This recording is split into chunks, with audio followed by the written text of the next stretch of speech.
Det går mot slutten av debatten, men jeg har lyst til å peke på et par temaer som også har vært omtalt.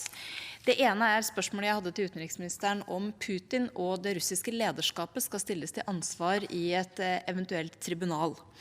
Og utenriksministeren svarte det samme i replikken som hun svarte til NRK på søndag, nemlig at de ansvarlige skal stilles til ansvar.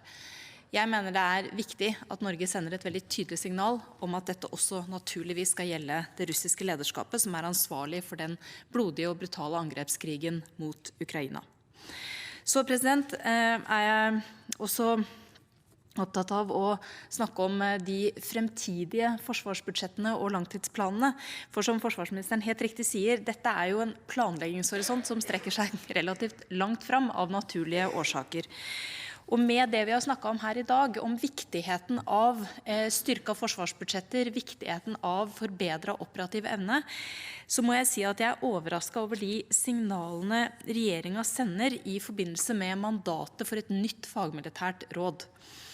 For det første ble jo dette mandatet lagt ut på nett en sen fredag ettermiddag, i stedet for, som vi gjorde i våre 2 runder, hadde en stor pressekonferanse hvor det også gikk an å stille spørsmål.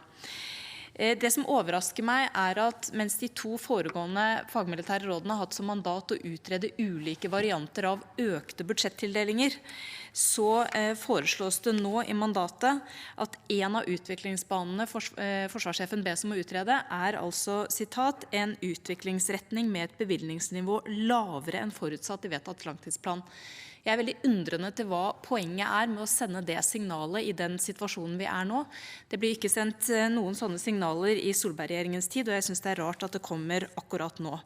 Og til forsvarsministerens poeng om effektivisering og avbyråkratisering, det viktig i alle sammenhenger, og det også lagt inn i vårt budsjettalternativ, men det altså ca. 1 milliard kroner ut over det.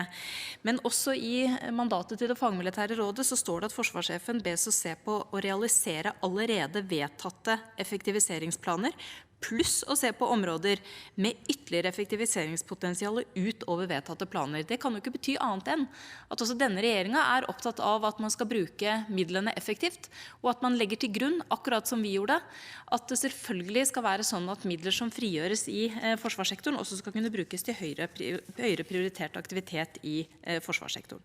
Så avslutningsvis, jeg vil slutte meg til det Åsmund Aukrust sa i sitt innlegg knyttet til særlig de diplomatene som nå har vært ute på veldig krevende steder i år, kanskje særlig i Kiev, men også i naboland, og som har håndtert en veldig vanskelig situasjon. De fortjener i likhet med våre soldater som ute i ulike oppdrag, både å vokte Norge og være ute med våre allierte, en ekstra anerkjennelse i dag.